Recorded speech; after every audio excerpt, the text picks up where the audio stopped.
Hello. Hello. Hello. Hello. Welcome back to another fun and interactive episode of Guys Playing Games. Fun and interactive. Yeah, sure, why not? They can push their green buttons to... No, I don't know. I'm going with this. I'm just going to shut up. Good. Who are you? Perry, who are you? I'm Ed. What are we? I have no idea. Two idiots Yeah. that like Two to idiots in a record room. each other. That's what the Speaking. podcast is now called. Two idiots in a room. I like it. Catchy. It's probably more accurate. We're Guys Playing Games. Thank you for tuning in. Thank you for joining us again this evening. We're going to talk about games and stuff. What you been playing? I've gone back to The Witcher 3. Nice. So Which- basically, you've surrendered your life again, haven't you? Yeah, I suppose? it's a game I like to... There we go. Oh, bit of microphone wiggling. Yeah, it's a game I like to dip in and out of. Dip. Continue. Why is the word dip funny? Because I'm a child. Well, I'm clearly. a child. Yeah, I mean, one thing, I was already aware it was a big game. I probably wasn't aware quite how big it was. Pretty big game. I like the last time I stopped playing it was like probably middle of last year, when I guess it would have been around kind of E3 time when the One X was announced, and it was kind of said that Witcher would be getting a One X patch to make it all 4K shiny. So I was kind of like, all right, I'll hold off playing much more and I'll wait until that happens. Did it happen? It did happen, and it does. I mean, Have you been playing in 4K? I have been playing in 4K. Holy shit. I mean, the game looked beautiful before. I mean, it's a really pretty game. Like some of the environments, like you just be like riding around on your horse or whatever, and like you'll see like a sunrise come over like the distant hill. Like it's like I think it's an engine, their own engine. I'm not sure, but whatever engine it is you're using, like it's phenomenal. Like the environmental stuff is like really, really pretty. I haven't played a game like that. Actually, no, this is a lie, because Firewatch was exactly like that for me. But I was going to say since World of Warcraft. Like, World of Warcraft Legion had, like, some insane scenery. Really? Yeah. Like, there were literally points where I would just be on TeamSpeak to the idiots that I used to raid with, just chatting shit and just running around the world, just, like, looking at stuff and being like, I like it here. I'll stay here and fish for a little bit. I think I'll move in. Yeah. That's good. It was very pretty. Yeah. So so that was sort of middle of last year was probably when I sort of stopped playing. And I'd got to a point. I thought I was about 2/3 of the way through the game, No. and then I started playing again, and I progressed the story, and I kind of hit a part where it was like everything was like really ramping up, and it's like, oh, I must be getting close to endgame now. Like this is big stuff is happening. I was like, I'll have a little look at the kind of main storyline sort of mission list and just see how close to like the end I am. I am almost at the end of Act 2, which is Of how many acts? 3 acts, Okay. which is significantly further away from the end of the game than I expected. And it turns out the point I thought I was 2/3 of the way through, I was before the end of Act 1. Oh, so you just started Act 2. Yeah, Nice. yeah, I hadn't even made it to Act 2. Bit of a big game. So yeah, there's a good chunk of game there, and it's a game that every time I come back to it, I'm reminded of just how good it is. Like every aspect of it is phenomenal. Like I thoroughly enjoy the writing. Like the voice acting is superb. Like the locations are like incredible. Like the cities. Or the one big main city in particular, I just think is amazing. Like it feels like it could be a real place. Like the way it's been designed and laid out is like with really distinct kind of parts to it, and like it doesn't have that kind of cookie cutter feeling that a lot of like cities and stuff can like often have in copy games. paste dungeon. It feels Copy like paste dungeon. all the roads are kind of like all wonky and like they're not. It's not like laid out in some sort of weird parallel grid system. It's like it's all like there's like weird back alleys that you can get lost down, and like weird little side streets and like different districts, and like it really feels like it could be a real place, and it just really amazes me that like people can create like something like this. And I have to say, like I mean, you can probably tell I like the game quite a lot. And it's probably, for me, it's up there. It is one of, if not my favourite game of all time, I think I could say. Like, and I haven't even finished it. Like, it impresses me so much in every aspect. It's like, I consider it a masterpiece of like RPG like gaming. Like, there's no other RPG that has kind of impressed me so much in like sort of every aspect. So yeah, I'm trying to ponder and think if I've come across another RPG that has like blown me away like that, but I don't know really. Yeah, I don't think I can.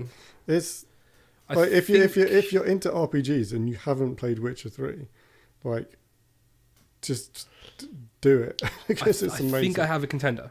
Yeah, go on then. And it is Ni no Kuni: Wrath of the White Witch. Okay. It's so this game was created by Level 5 and was a collaboration with Studio Ghibli.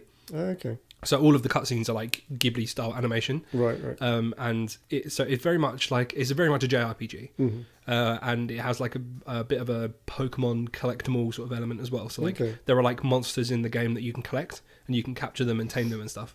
But the narrative of the game throughout is just flawless. Like it's perfectly linear. That at no point do you find like, oh, I have to grind to a certain level to advance to this thing. Like, but at the same time, there is so much opportunity for you to go off and do all of that sort of stuff anyway. Like I spent. I'm gonna sneeze. Sneeze break. I see. I think I died. I'm pretty sure you're still alive. Okay, I'm alive.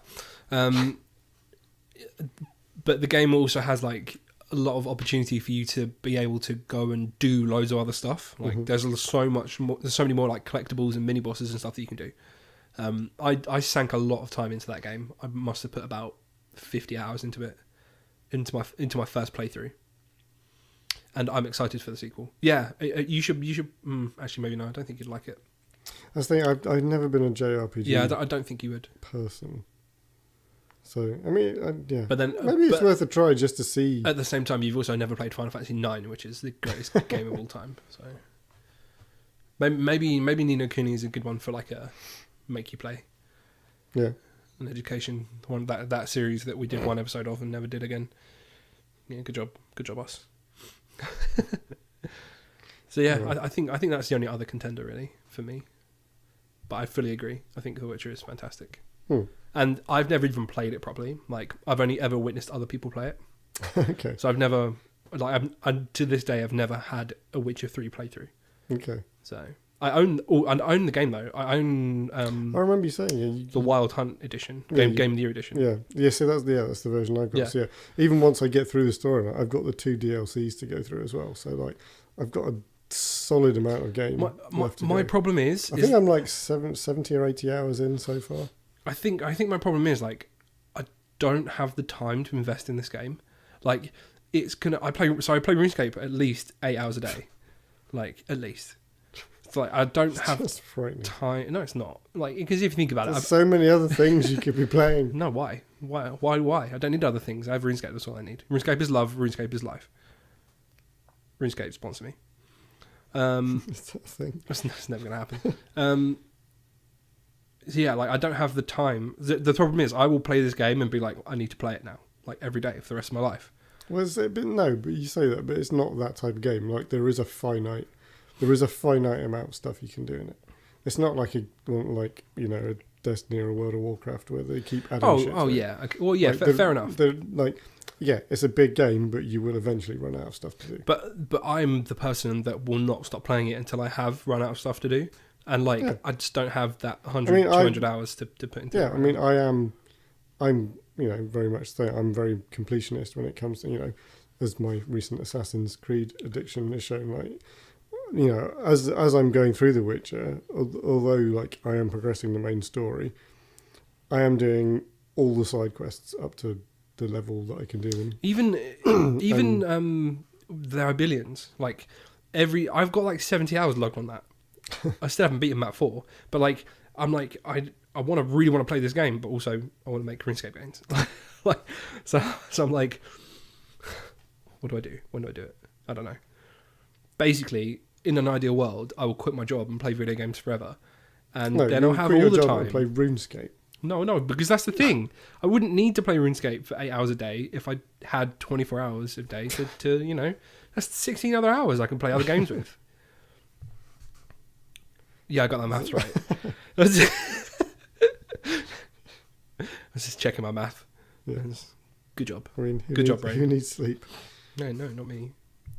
I and this is a genuine statement as well. So last weekend, I stupidly challenged myself to help Chip with his RuneScape account, and I managed to get from level 84 to 87 Slayer in 4 days, which was like, it was something like 6 million experience, and it was disgusting. So I had like Thursday, Friday off work last week, and I literally played RuneScape from like 9 a.m. until 4 a.m. Wow. Yeah, it was. Do you think you have a problem? Disturbing. Do I need to be arranging an intervention? Even Chip was like, wow. Like, I did not think you were capable of doing that. And I was like, you underestimate my power. So yeah, that was a thing. I don't know. I need to. There are so many other things I want to play as well. Like, I have Darkest Dungeon I need to play. I want to play After the Dark. Like, not After the Dark. What's the Long Dark? I think it was called. Yeah, the Long Dark. I want to play that. There's so much stuff I want to play. Well, you have to stop playing RuneScape. No, there's not. At least cut down. No. I'm at 120 million experience. I'm not cutting down. I've already invested a significant amount of time into this. I'm not stopping now. I think time is an understatement. That's a portion of your life has gone into. Pretty much, yeah. Pretty much. I'm not going to lie. I'm not going to sugarcoat it. Gaming addiction is a real thing. God. It's not that bad. So, is that all you've been playing this week is Witcher, or anything else you want to talk about? I mean, I had a bit of a dabble in the Destiny 2 event, dare I say? Nope. Crimson Days. No one cares. No one listens to this podcast. I wanted to have it, like, they brought Burning Shrine. They got Burning Shrine 2.0 map, the Venus map. I don't know what that is. The Venus PvP map from Destiny 1. It's now called Burnout, I think, or something.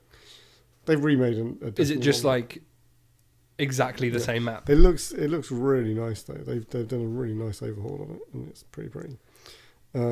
Yeah, I thought they've one of the reasons I went back for this event is they have changed the way they're doling out loot. So before, in events and stuff, everything was locked behind Eververse. Whereas now nothing is behind Eververse and everything is rewarded by playing, which is a much better system. Yeah, good. I mean, that's realistically how you would think they would design their system. So I got, I played 5 games the other night. I got the exotic sparrow twice. Yay. In 5 games? Yeah. Nice. And it's the doubles thing, which is with a few modifiers, which actually made it a lot more fun to play. So the doubles in itself is quite an interesting little game mode, because it has a few additional mechanics specifically for the Crimson doubles, whereby you have to stay close to your teammate. If you get too far apart, both of you are visibly marked on the map, so the other players can see where you are. But if you're close together, they can't see you. That makes sense. And when one of you dies, the other one gets a buff, which buffs like recovery, movement speed, and like resilience. I think they get a temporary buff like while you're dead to like help them avenge you. And on top of that, they'd also increased grenade and melee recharge times, which are a lot more fun. So you had grenades basically anytime you wanted them. Interesting. Yeah, so Sounds it made interesting. for a much more fun Destiny 2 PvP experience than Destiny 2 PvP Good. actually is. So I did a bit of that. I lost Played my a bit clip. of Overwatch. Oh yeah, Yeah, I saw that clip you sent me. That was Yeah. great. It's the first time I've actually played. I've been watching a lot of Overwatch, which I'm going to come on to in a bit. So I want to talk about Overwatch League. Which Hype. yeah, I'll talk about Overwatch and League in a bit. But yeah, it's the first time I played Overwatch in a fair while actually, like a good few months at least. And in my evening of playing again, like maybe an hour or so, I got 2 player of the games, which I was quite proud of. Because I don't really recall getting very many before, so the fact that I got 2 after having such a long break, I was pretty pleased with. Nice. The Lucio one that I sent you, which was especially tasty. Boop. Run away. Run back to the edge. Boop. It was a triple boop, I think I got in the end. Made player of the game. I also got a player of the game playing as McCree, which is a character I haven't even really played before. I've been watching a lot of McCree play in Overwatch League. I was like, I'll give McCree a play and played a few games. And there was one game on can't remember the map name. It's the Russian one. Volskaya Industries. Volskaya. Yeah. Yeah. So it's on the point right at the end. Where I was on defense, and they were making a push. It was like, sort of like 10, 20 seconds to go, and I had my dead eye up, and I basically hid round the corner, sort of towards the front of the room. So they all kind of ran past me to like push for the point, and then just pinged off my dead eye and took out like 3 of them. So that got play of the game as well. So that was pretty satisfying. Yeah, nice. I like that. I always used to love getting play of the game as Reinhardt, and it's always for like an ultimate slam. So you slam, hit 5 people, and then kill 3 of them, Nice. and you're just like, yeah, come at me. Like, that was always like the best thing. Yeah. The best thing is when you slam, hit them with your E, and then charge that person into a wall. Because then they're just like, wow, you're mega dead. One of the things I was trying to master was the McCree's like stun fan, which I'm still trying to get the muscle memory. Oh, down. fan the hammer. So you throw your stun. You stun and then roll in and then fan the hammer. Yeah. Yeah. So that combo, it's like just trying to get I was kept forgetting to do like one part of it. It's the weird sort of button combination that I'm trying to get. I like McCree. He's got a really interesting kit. Like he's basically like designed to be a 1v1er. Like, because he does like all of this insane headshot damage, then can stun you, roll, reload his gun at the same time, because that's what the roll fucking does. It's stupid, and then just fan the hammer into your face, and you're like, oh, okay, I'll die then. Yeah, I like his kind of like the sort of impact damage like the 6-shooter does. It's like he's a decent sort of DPS. Like as long as if you can land the shots, like you're going to be doing a good chunk of damage. To something. For sure. So yeah, it's weird. It's not somebody I've really played with before, but I was actually quite enjoying my time with him. Yeah. Another one actually, the hero I have the most time with is Genji. So I was playing a bit of him again as well. Fair enough. I kind of gone off him a bit a while back, and I've kind of been maining Sombra and Lucio for a while. I think Genji's one of those champions that everyone wants to be good at. Like when I first started playing Overwatch, I had like all of my hours were on Genji, and then I realized I was shit at him. So I was like, oh, okay, I need to play other champions like that I'm good at. So I would play like Winston, Reinhardt, Lucio. I think they're my 3 go-tos. Yeah, my Genji was definitely coming back. I was like getting the deflections and like just being able to like ping those off. Like, and the dash has always kind of eluded me. That's something I definitely need to work on. The dash attack is a weird one. The key that I found to his dash attack is to do it as like an execution. So like you do as much damage as you can, and then when you've got to the point where you need to reload, you dash into them in melee. Yeah, like makes sense. Execution. But yeah, I mean, obviously, like I've always really liked Genji for his mobility, like the wall running and he's the only person who has double jump. Yes. Yeah. So yeah, like mobility is a big thing for me. That's why it's like switching someone like McCree. Like the damage output is good, but he just runs around quite. It feels really slow. Like, it's weird. It's like some of the characters, like you can kind of switch, and like suddenly like the whole pace of the game changes. Yeah. So, Lucio's very much like that for me. I like playing Lucio just because he can just go fast all the time. Yeah. I like it that you can make other people go fast as well. That's quite satisfying, especially at the start of when you've just got the control point maps where you, being able to like take your whole team like double speed out to the point is always very pleasing. It is. So you've been playing some Overwatch as well? Bits and bobs. That's good.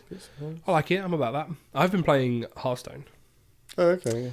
Yeah. So I was doing my quests for the 3,000 packs. 3,000 packs, which are obviously going to win. Which I'm obviously going to win.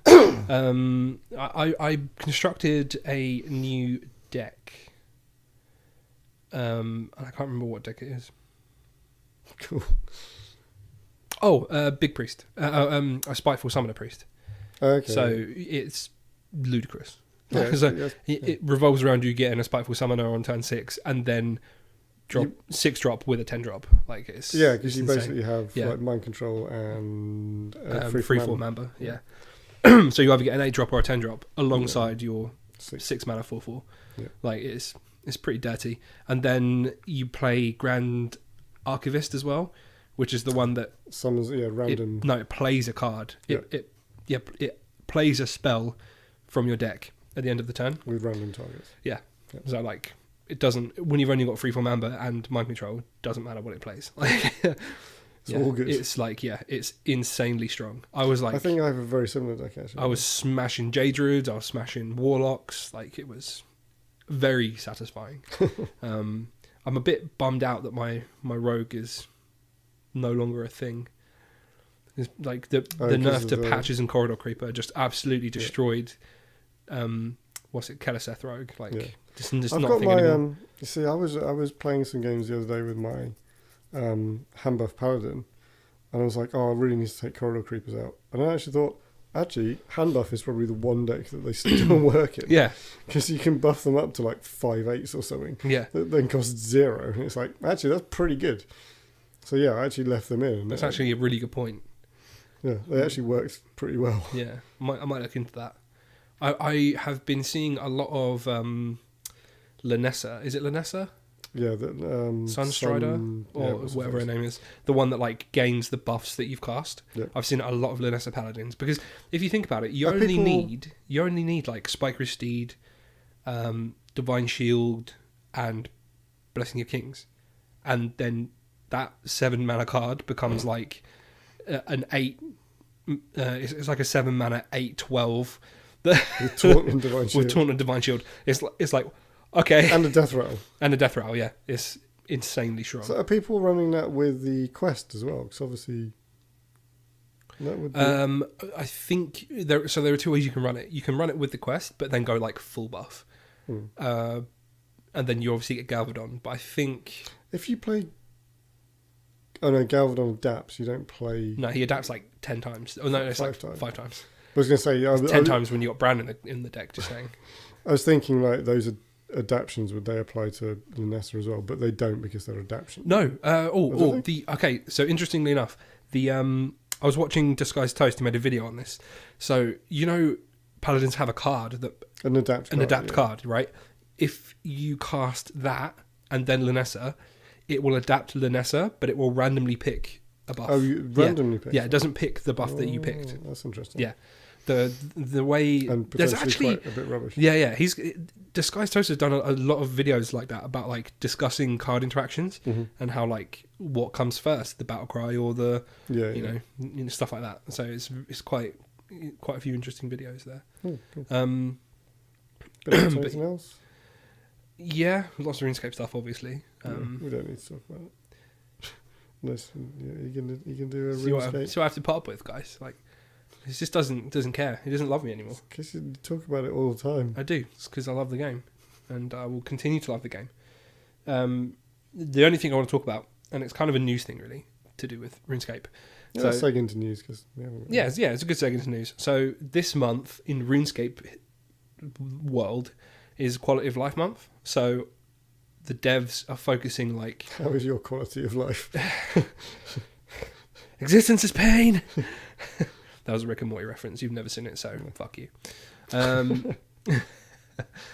Yeah, it's quality of life month in RuneScape. So the devs are like focusing all of their time on the quality of life changes that the player base have asked for. So like we're seeing some fucking amazing changes, like groundbreaking changes. It's huge. Quality of life updates are always... They're so good. They sound so underrated, but I remember like the Star Wars mobile game, they did like a big quality of life thing last year, and the changes are just like, thank you like so much for putting these like seemingly tiny, lots of little tiny things in, which just like makes such a difference. There is literally a change that went in, and it literally just swaps two options around, and it's just changed the game for me. I'm just like, oh, yes, I'm so ready. Yeah. But they've got aptly named. Yeah, definitely. Well, I was watching the Q&A stream that they did a little while ago, and they were talking about actually doing a quality of life thing like quarterly. So every 3 months they spent 1 month doing quality of life stuff, because apparently they've got such a backlog of stuff. They're like, you guys suggest stuff all the time. So the great thing about RuneScape is it is fully player driven. Like something like Destiny, for example. They get ideas from their player base, they poll it with the rest of the players, and then if it gets 70% or more, they put it in the game. Oh wow! That's like cool. It's so good. It's genuinely like a really great system. But it obviously means that like when you have 500,000 people or however many people they have asking for changes, they can't put everything in of course, at once. Yeah. So, but they're like, we've got such a huge backlog of quality of life stuff that we need to put in, like decent ideas. Yeah, with like genuinely good ideas. I suggested I made a post on Reddit a little while ago suggesting changing the Lizardman Shaman thing, and it got responses from the devs, and they were like, it's a good idea. We'll put it in the QOL backlog, cool. basically. So yeah, that's cool. They heard me. They heard my voice. Do you get credit? No. Do you get a cut of the profits? I think I got like 300 Reddit karma, but that was about it. That's pretty cool. It's still pretty good though. Yeah. I was like, yeah, I'll take that. Yeah. So that's really the thing that I've been focusing on. That and like huge PVM goals. I'm deep in RuneScape at the minute. I'm balls deep in RuneScape. Yeah, pretty much. I literally just this second realised something we can talk about. And that is... the thing that we went to at the Vaults. Yes. I was going to bring it up. Yeah, so last Saturday we went along to Eurogamer Let's Play Live at Vault Festival. Yeah, Vault Festival. So people who don't know, the Vaults is a fantastic theatre venue underneath Waterloo Station. If you've never been there, you should go. Like, even if you're not seeing a show, they have like a couple of bars there and stuff, and it's just amazing. Yeah. Especially now because Vault Festival is on, and it's just like rammed full of people. There are so many. I saw somebody posting. Duncan was posting on Facebook that apparently there's a show on this week that is based on League of Legends. I was not aware. I was not aware of this. But yeah, so at the moment, Vault Festival, it's like a theatre and comedy kind of arts. It's basically like, it's been building over the past few years, and it's now likened to like a London Edinburgh Fringe type thing. Exactly. It's a really good way to describe it. It's an 8-week thing. There's like an absolute crap ton of shows to go and see, and there's a few gaming bits and pieces seemingly working its way in there. I'm fully okay with this. Yeah. Like, so the thing, you talk about what we went to see. Yeah, so it was Euro, as people listening will probably be familiar with Eurogamer. I would imagine it's a very large news website, well known. Their video team, comprising of Johnny Chiodini, who friend of the show. He was on our show once. Come on, he's not a friend of the show. He's probably like, oh, that was a pity interview. I just should never have done. No point. No, friend of the show. Shut up. Okay, friend of the show. Sure. Yeah, he kind of like hosted it, and then the rest of the video team: Ian Higton, Chris Bratt, and Aoife Wilson. Yep. Yeah. There's the four of them, and the premise was, it was kind of a little thing to find out which one of them was the best gamer. So they had a series of challenges that they kind of undertook in a live setting. Yeah. Some pretty fun stuff. They kind of kicked off with like a survival challenge where they each took it in turns to play a survival mode on Alien Isolation. That was probably the best bit, I think. You think? That and Gang Beasts. Yeah, Gang Beasts was there's a highlight. Gang Beasts was great. I love Gang Beasts. It's a very entertaining game to watch. It was a really fun for how unorganized it was. Like, it was genuinely really funny. Yeah. Like, I like the fact that they were like, yeah, well, we just, wanted to sit in front of a bunch of people and play games, so that's what we did. Like, it was very good. It was very good. In fact, actually, they actually put up today. There was a video of the whole thing, the whole Let's thing Play that we experienced. So you can go and watch it on the YouTube. I think you can see us in the audience. Yeah, you certainly could in the photo that was used in the article. I could spot us. You can go play that game. Spot Ed and Perry in the. No, don't do that. Don't do that. Ignore all the things he just said there. But go watch it. But go watch the video for sure, because it is super funny. Yeah, it was a lot of fun. Yeah. And I'm fairly sure they'll be doing it again. Probably next year. That'll be really another cool. one at some Which point. we will no doubt go to. Yeah. So that was a nice little thing. That was a thing. A thing that we did. Yeah. That we talked about. That was good. What other things are going on? New game came out this week. Talking kind of fantasy RPG stuff. Or not fantasy in this case. Kingdom Come Deliverance came out earlier this week, a couple of days ago. This game is... Oh, I've been seeing this all over Twitch. Yeah, this game is notable for the fact that it is not fantasy. It is as accurate as they can make it, sort of medieval RPG, but all based in real life. So the sword play and the way armor works in terms of layering is all like true to the history. Historic things, and like, down to like villages and like the castles, and the kind of the dialogue and the kind of, I guess, like the belief systems and all the kind of like history and all, how it all kind of, people interact and stuff. It's all based in historical fact. They even had like an in-house historian like working. Did they actually? Yeah. Oh, kudos to them for that. I have mad props for people that do their actual fact checking. No, they were doing it properly. It's actually, as you say, like, it's been all over Twitch, and I've been watching some stuff, and it looks pretty good. Like, I watched Co play it. Yeah, and I don't know. It looks alright. Like, it definitely needs more work. I don't know. But then again, like, this sort of aesthetic never really grabbed me. Like, I didn't play Skyrim or Dragon Age or anything like that. Like, it seems like that sort of aesthetic, and it kind of just puts me off. Yeah, I mean, aesthetically it's like that, but I say without the fantasy element, basically. Yeah. I think it looks quite interesting. What did you think? What was your opinion? Like, was it something you play? Yeah, no, it's. I mean, aside from my ridiculous backlog of stuff, I mean, if I ever get to the end of Witcher, I've still got Horizon Zero Dawn to finish. Oh my lord! So yeah, I'm good for a while. The Horizon Zero Dawn DLC. Yeah. Have you completed the main game, right? No. Oh my lord! I'm only part way through the main game. Oh dear. Let alone any extra bits. So between that and Witcher, I'm good. I can't do that. Like, I can't just start playing a game unless it's shit like Mass Effect Andromeda. I can't just stop playing a game until I complete it and come back to it. Yeah, I can't do that. Yeah. Like, if I do that, I have to start again because I'm like, I lost where I am. I think with games of this, like these like massive open world games like Witcher, like, I think like I kind of have to take breaks because I get too invested in it and just end up ignoring everything else. It's like, it's nice to, but no, it's nice to gaming addiction. The theme to the show, but it's nice to be able to just sit down an evening and like blast out a few games of Overwatch, like, rather than feeling like, oh, I need to plow on and like do some more witchering. See, I have both of those feelings when it comes to RuneScape. Because I'm like, I have to plow on and make gains, but at the same time, I'm like, I'll just do 3 or 4 Slayer tasks and it's chill. I'll watch a series. I'll do a Slayer task. Yes, exactly the same. It's not the same. Exactly the same. Because it's the same game.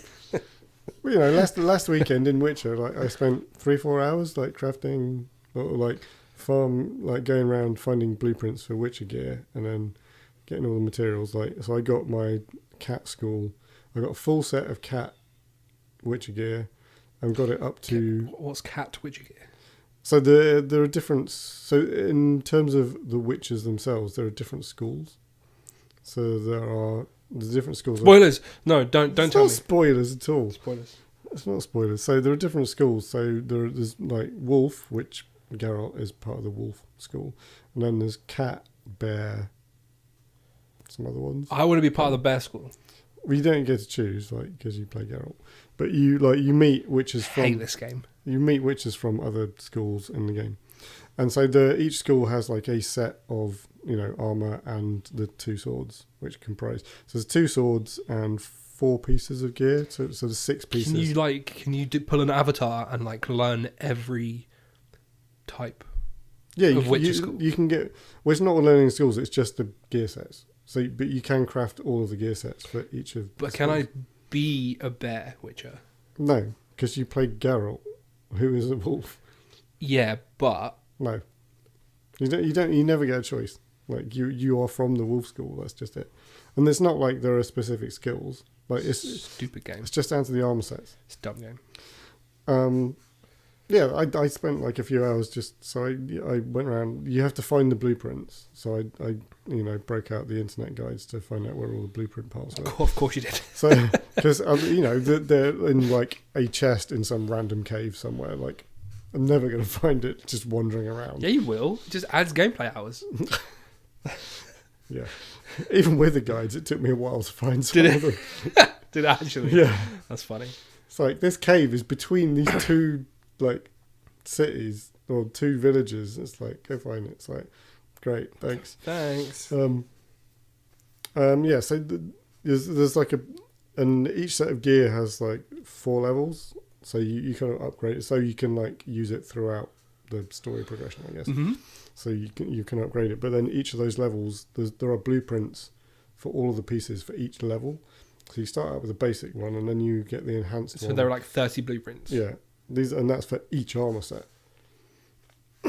So I'd say I was focusing on the cat one, and I've got all the cat pieces up to the 3rd level. So the question is, does the cat armor set make you look like a cat? No. Why are you talking to me about this game? You get set bonuses. I can't It's got set bonuses. No, I don't care. I can't be a bear witcher. I can't dress up like a cat. Like what? Why do I even want to play this game? I don't. Good. Maybe it's not for you. Yeah, it's not. I'm not doing it. Cool. What were we talking about before? I can't remember. Yeah, I don't know. Gaming addiction. How did we? Yeah, we segued back into The Witcher. How did we get here? Well, I got her on the bus. Ha ha ha ha ha! I made and I'm so funny. Right, let's talk about something else. Wait, we were talking about. I don't know how we got back. We were talking about Kingdom Come Deliverance, and yeah. I was telling you that like I don't like that style of game. Oh, it was too long and dropping in and out of stuff. That's what we were talking about. And then I started talking about how I just spent the other day just doing gear farming essentially. Right. I'm glad we cleared that up. Yeah. Moving on. Next. What else do you want to talk about? I want to talk about how much I hate you. Okay. But that would be a lie. We haven't got enough time to get into that. Do you want to talk about this?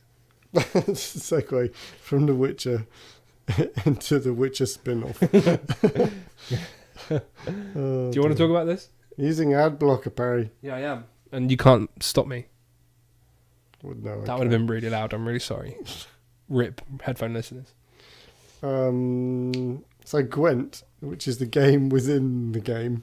Yeah, Gwent is like the built-in card game to Witcher, right? Yeah. So they spun it off into its own standalone thing. I'm sorry. The little world symbol there, like they've got the UK that's like bigger than Italy. It's like what? It's not for scale. I don't. It's stupid representation of the world, scale. and I detest it. Carry on. Oh, Gwent is the game within the game. It's the card game that was built into Witcher. Inside The Witcher. Then after The Witcher came out, like loads of people were like, "We've spent a lot of time playing this card game inside the game." People. It was very much like a Blitzball thing, wasn't it? Like people that just had hours, like 100-hour playthroughs, just playing Gwent. Yeah, I know from chatting in like our clan Discord, like our good friend Yoda. He said he'd spent probably more time in The Witcher playing Gwent than he did actually playing the game. Seriously? That's excellent. They spun it off into its own thing. Like I was going to say like Hearthstone, but it's the game, like the gameplay mechanics is very different to Hearthstone. Yeah, super different. Like they're not even, I wouldn't even remotely call them similar. Yeah. It's a card game. It's a digital card game. That's where the comparisons end.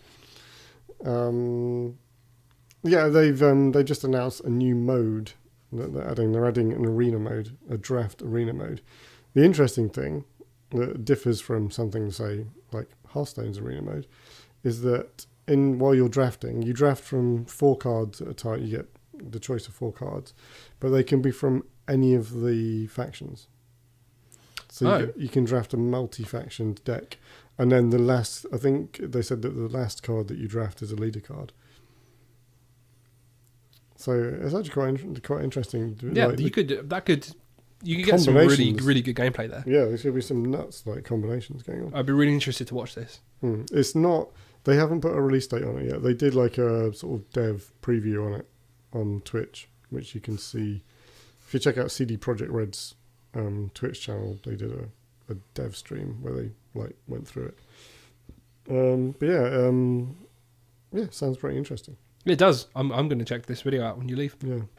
I haven't actually played the standalone version of Gwent in a while, so I might have to. I played the beta, but that was it. Yeah, I've played it kind of a little bit, but not in any great depth.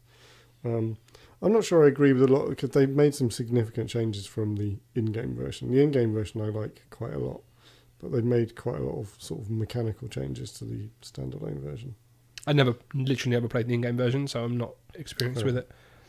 But were they like game-changing mechanics, or? Yeah, very different. Like I think they changed it so like the weather only affects the enemy side and stuff like that.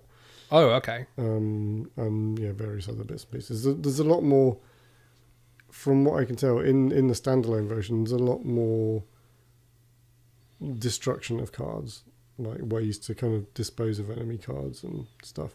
Whereas in the in-game version, that barely ever happens. Interesting.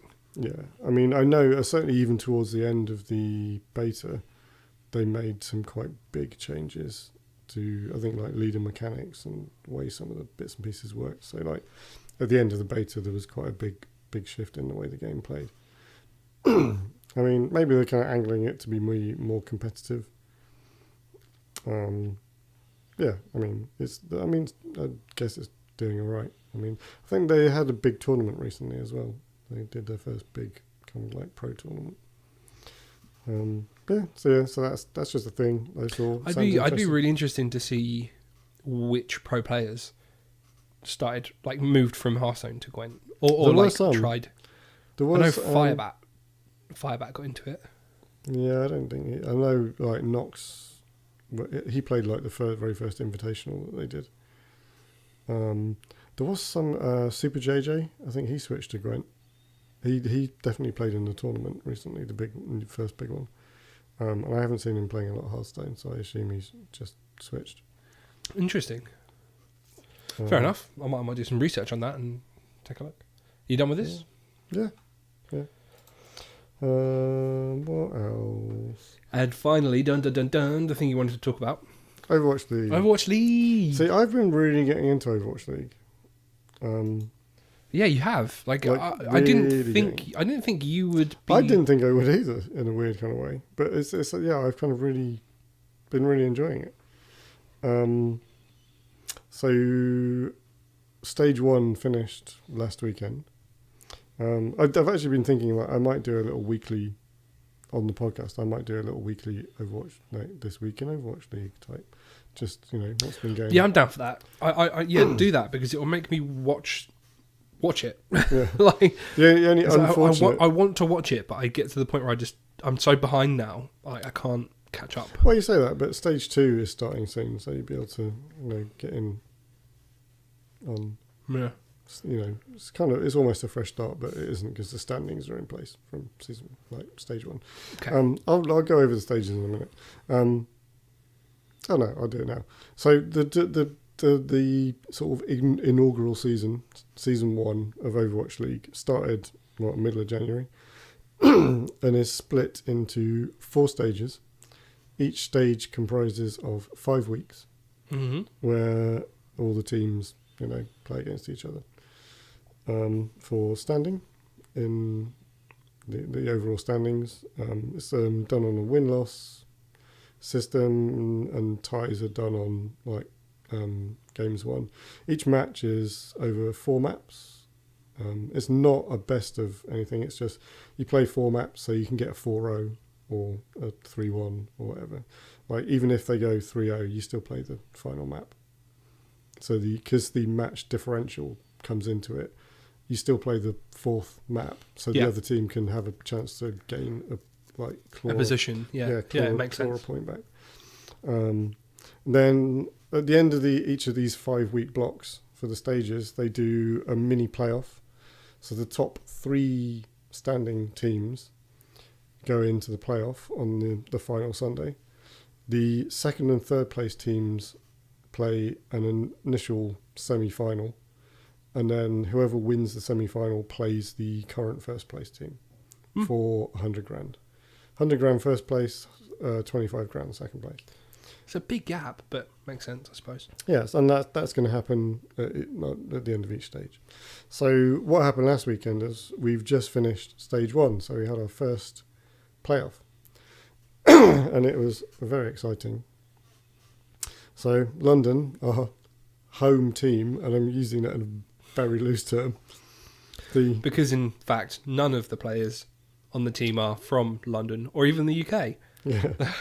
Well, not only that, but the Cloud9 owns the London team, and they are American. They're an American company. So it's the London team in the loosest possible senses. It's London in that it's called London. Yeah, that's pretty much it. It's like, and it's got a Spitfire on it. That's pretty. Yeah, English. London Spitfire is the team. Anyway, I'm rooting for them anyway because London. Unfortunately, they've been doing pretty well. I say they've been doing pretty well. Last week they lost 2 games. They lost to Houston, who have been gradually improving throughout. They're kind of one of my second picks actually, mainly because I think they have the best logo and they have a nice colour scheme. Is that the black and green? Yes, yeah, Houston Outlaws. Outlaws, yeah, with the cool skull made out of guns. It's really funky. The most best designed team. 100%. Yeah. Anyway, so they actually beat London. London have been consistently one of the top sort of 2-3 teams the whole way through stage 1, but they had a bit of a rough week last week. So they lost to Houston, who, like I say, they've been kind of they've been kind of gradually improving over the course of season 1 and kind of managed to finish up there, as I get to in a minute. The other game that they lost were against New York. Now New York have been essentially the top team throughout. So that was the fact that they were playing them and they were both highly rated. That was kind of there was a lot of anticipation for that match. Fnatic TSM levels. Yeah, there's a lot of anticipation for that match, and the fact that I think it was literally the last match of stage 1 before the playoffs. I mean, it probably had to be. Yeah, but I mean, all these matches are planned. You can look at the schedule for week 5, stage 4 is on the website with who's playing who. They're all it's completely mapped out the whole season. I love that. Yeah, with the start times, so the dates. pro. Yeah, it's really so nice. professional. We haven't even talked the broadcast. So everything's being played from the Blizzard Arena, which they built especially, and it's so professional. It's a level of professionalism that they're obviously putting a lot into this because they want to make it a big mainstream thing. And just look at the ratings already. It's already huge. Apparently, I was reading reports. I think they, from what they were expecting or wanting the ratings to do, I think they either hit 3 or 4 times what they expected. And they're already talking about adding more teams for season 2. interestingly, the buy-in for season 2 is going up. What? They're saying it's What? going to be between 35 to 60 million. No way. So is this for existing teams that are already there as well? No, existing teams, they're fine. Oh my they're in. god. Yeah. So it's going a lot. I think it's going a lot better than they expected it to. How can they do that though? I don't know. I don't understand the financial side of it. Well, It's not something I know why they're doing it. It's because they want big companies like fucking Google and Coca-Cola and. Well, I mean, they want- since season 1 started, Toyota have come on as a sponsor, Yeah, there you go. which is that's the kind of backing you want, like these big international companies. That's nuts. I've tangented several times. I can't even remember what I was talking about. You were just talking about Overwatch League. Yeah, Yeah, and I clicked the link. yeah. Well, I'll get onto that in a minute. We were talking the end of stage 1. So London had a couple of rough losses last week in the sort of final week. Houston and New York. This is notable. I bring those up specifically because the playoffs, stage 1 playoffs on Sunday were then the top 3 teams were London, Houston, and New York. Now, for London to win, they had to beat both of them, who they just lost to, like in the days prior. So the semi-final was held between London. New York finished top, so they were like king of the hill at that point. So they were just awaiting the competitor for the final. So it was London versus Houston. Houston won the first game, and things weren't looking great for London. And then London won the next 3, won it 3-1. Oh wow!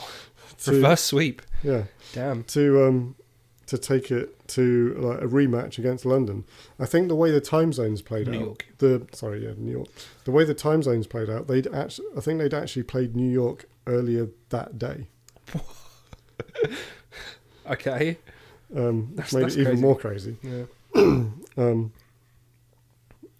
So yeah, the 100 grand final. When's that? Is that this weekend? No, that happened. So who? I'm going to talk about that. Oh, okay. Fair enough. Yeah, so they came out. Yeah, they managed to beat Houston, who had beaten them. So yeah, they then had their grudge match against New York, who had beaten them earlier that day. New York took the first 2 games. I forgot to say. So the playoffs are best of 5s. So it's first to 3. Oh, okay. Yeah. So yeah, New York took the first 2. So it was looking like it was all over. Reverse sweep again. London reverse sweep then. London Nice. reverse swept New York to take the first prize. So yeah, there was a couple of really good games. Highly recommend checking out the VODs. Like I knew the results before going in, but it was still very enjoyable to watch. It was I remember we had a conversation, and you were like, I can never avoid seeing the score. yeah, it's kind of Like- annoying, but yeah. But you can just avoid the internet. Yeah, it's difficult. It's a big. Yeah, I can't do dangerous- that. Yeah. The VODs, they've been really good with putting the VODs up. So they actually have a deal with Twitch. So Twitch is like their official broadcast platform, but they're also putting stuff up on YouTube, and like all of the matches you will find VODs for broken down by. There will be VODs for each game of a series, so you can just go and find a VOD for like game 3 of like London versus Houston, or then there'll be a final VOD which is the full match, which is quite nice. I like that. That's a really good way to like break down VODs. And they've been doing League of Legends did the same actually. They had they would put up the whole broadcast, like the 6-hour thing, and then they would break it down in games as well. Yeah. So yeah, but these are broken down specifically into matches. Because obviously the broadcasts run 3 or 4 matches, but I don't think any of the VODs are like the full thing. They're always broken down into like it's X versus X is the full match, or you can see the broken down games. They've been doing little like behind the scenes like vidoc type things as well. Chats with players and teams and like stuff. So yeah, I must say I've found myself in the evenings like needing something to watch, so I'm gonna go back and I'm gonna watch. Yeah, this is perfect. Yeah, it's kind of perfect for it. Yeah, I will do it. Unfortunately, if I talk about, it's going to be difficult to talk about Overwatch League next week because, as I say, stage 1 just finished, so they're taking a week off. I'm going to talk about this every week except next week. So yeah, there are no games this week. That's fine. I mean, next week we'll have a bunch of stuff to talk about anyway. Yeah. Oh yeah, and the other thing, actually, yeah, just glancing at the screen, the other thing notable that's happened since the end of stage 1 is that one of the teams, Shanghai Dragons, yeah, poor guys, I'll explain why in a sec, have just signed the first female player. So she will be joining Shanghai Dragons as a permanent member of the roster. 19-year-old Geguri is a player name. I have no idea if I'm pronouncing that Giguri, yeah, I think that's right. correctly. And she's like renowned as a Zarya player, isn't she? Yeah, so she's very much a tank player. A Zarya main. Apparently, according to community, she's like probably world's best Zarya. But yeah, Diva and Roadhog are other picks. So yeah, very much a tank player. It's been interesting watching the comps actually in these matches. Like, there's a very consistent line of sort of Mercy, Zenyatta, Tracer, Winston, Diva, and then slightly sort of flex pick for the last DPS. Depending on the map, you would see like Pharahs, McCrees, Widowmakers. But the core sort of tanks are very much, and sort of healers are very much the same. I think there's the few flex picks, like maybe in the later stages of a match, somebody might switch to something else. But there's a very definite sort of core meta. Yeah, I think Overwatch is one of those games where whenever they change or sort of manipulate a champion, it is meta changing. Like there is 100% a meta. And I Overwatch. believe. So they obviously there's like patches and stuff come out during the season, but I think they're kind of locked into a patch for the stage. I think for stage 2 they'll be getting the new patch, which I think has some changes to Mercy. So it'll be interesting to see if she plays as big a role or whether the team comps change slightly. I think her changes weren't necessarily bad. I think she's more mobile, but I think her healing is a little bit reduced. Right. So I don't know. We'll be interesting. Yeah, be interesting. And like, it'd be interesting to see if like new maps are introduced, like because there was definitely some like Volskaya Industries that wasn't played at all. It'd be interesting to see if stuff like Junktown rotates out and if they bring in different maps, maybe even bring in Blizzard World, the Blizzard World map. Yeah, Blizzard World hype. I would love to see that. That'd be really cool. Is Moira in there yet? Yeah. She's okay. She's been played. She's a bit of a flex pick for late game, I think. I mean some of the plays like at this level are just ridiculous, dirty. Like it makes you look at yourself and be like, I am ashamed to call myself a gamer.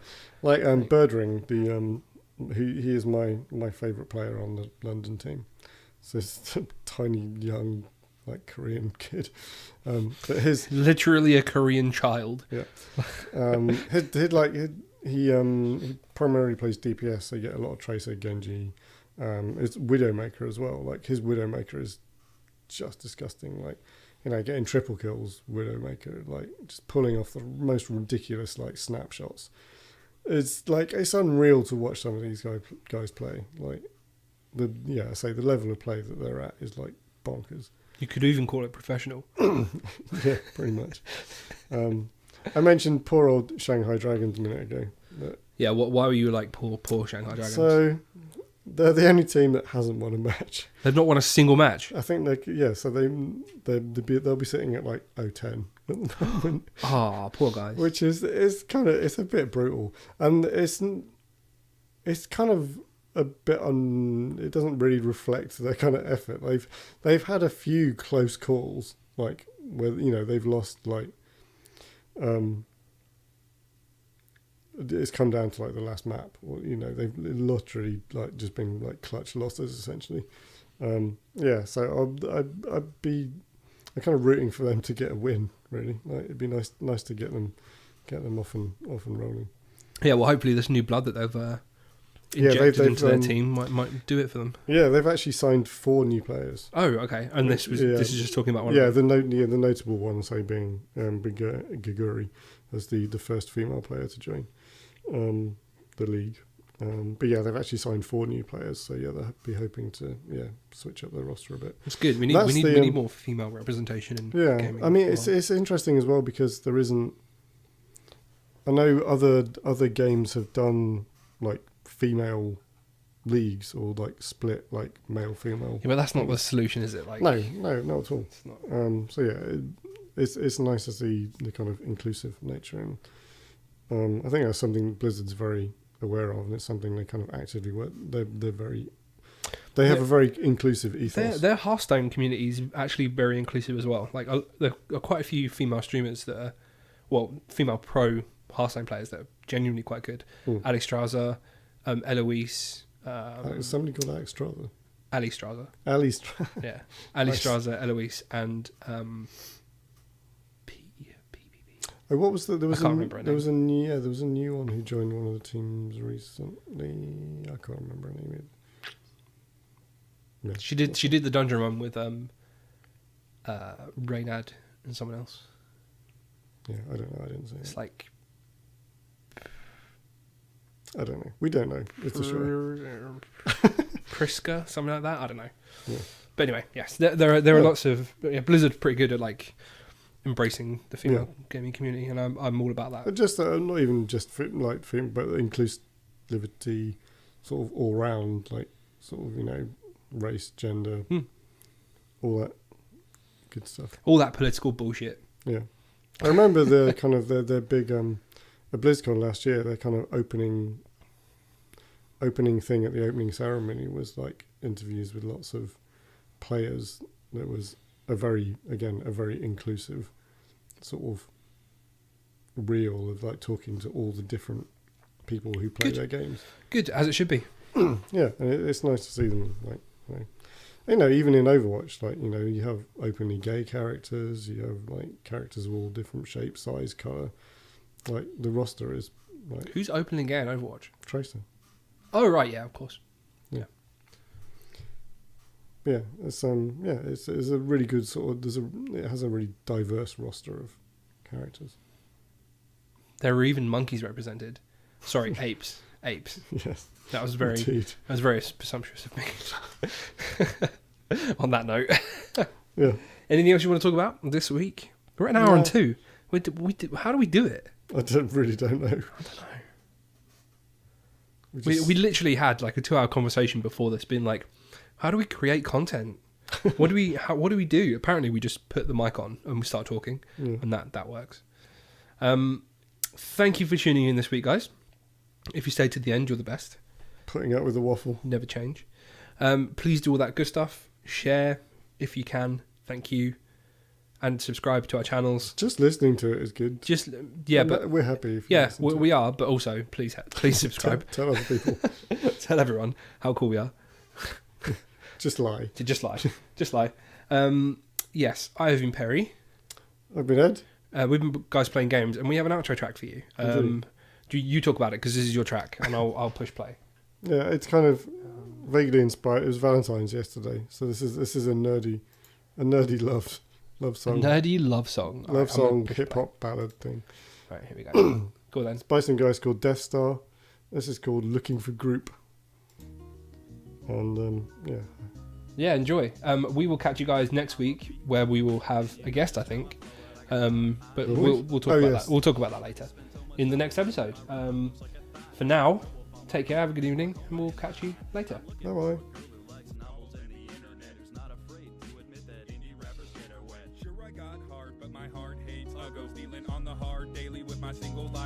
Got a wife, great. Can't get girls to look my direction. Been so damn long, golden girls. Pops my erection, erector setting my pants. Dust off my unused protection. I'm not looking for an orgy, just fairer sex affection. I'm being honest. I ain't got game. I ain't been late since Corey Feldman hung with Corey Haim. Easy money's always welcome. Easy women are a prize, but her access goes denied if she's not easy on the eye. I got MMO bills, tabletop skills, league gaming rig with high-end frills. No one can approach me on 360 PS3 and on the Wii I'm undefeated. Do you recognize me? MMO bills, tabletop skills, high on the list of nerdcore thrills. But when it comes to girlies, I I get squirrely, then I'll surely become surly, cause they never seem to recognize me. Looks like I'm going nowhere, stuck like Luke on Tatooine. Seems like you're my only hope, but please no yellow laser beam. I don't think it's much to ask, so if you're up to the task, be my Sailor Moon and I'll be your tuxedo mask. We'd have late night games of turn-based oral. The sum of 23 and 46 calculates my immoral math equation. Be my denominator, just a fraction of my passion. Will you swallow my remainder? I'm the player with mad skills who shoots directly for the head. I'm the slayer, when they face me everybody ends up dead. Speak a prayer on your knees at the base of your bed, a soothsayer. See you tangled in my cell, the bed spread. I'm hung like a donkey looking for a little ass, the kind of woman who will shed her garments in a honey flash. I'm like a land party girl, I can go all night. Winter may be coming, but it's not my final fight. I got MMO bills, tabletop skills, league gaming rig with high-end frills. No one can approach me on 360, PS3, and on the Wii I'm undefeated. Do you recognize me? MMO bills, tabletop skills, high on the list of nerdcore thrills. But when it comes to girlies, I get squirrely, then I'll surely become surly, cause they never seem to recognize me. For real, you think it's Christian and Roxanne, but I'm Cyrano, and you leave with another man. So Roxanne, put on that red dress. You can be his call girl, or you can be my princess. Really, ladies, it's just us on stage, scraping by on Eggo waffles and on minimum wage. I see you there, all alone, a wallflower at the bar. Little do you know, I've just made you my prawn star. Sure, we'd hold hands, spend time, chatting feelings, romantic evenings out, caviar, glass of Riesling. Someone speaking, want a lady in the streets, freaking the bedroom. I'm a freak all day, public sex during afternoon rush hour, but a sour taste in my mouth. Cause you can't see past D20, figure it out. Geeks make the best lovers, best boyfriends by far. Don't deny me a ride, just cause I don't have a car. I got MMO bills, tabletop skills, league gaming rig with high-end frills. No one can approach me on 360, PS3, and on the Wii I'm undefeated. Do you recognize me? MMO bills, tabletop skills, high on the list of nerdcore thrills. But when it comes to girlies, I get squirrely, then I'll surely become surly, cause they never seem to recognize me. 3P. Cosplay. You've got mail. Things have been so barren, got a memo from my dick, said take me on vacation, PS, no fat chicks.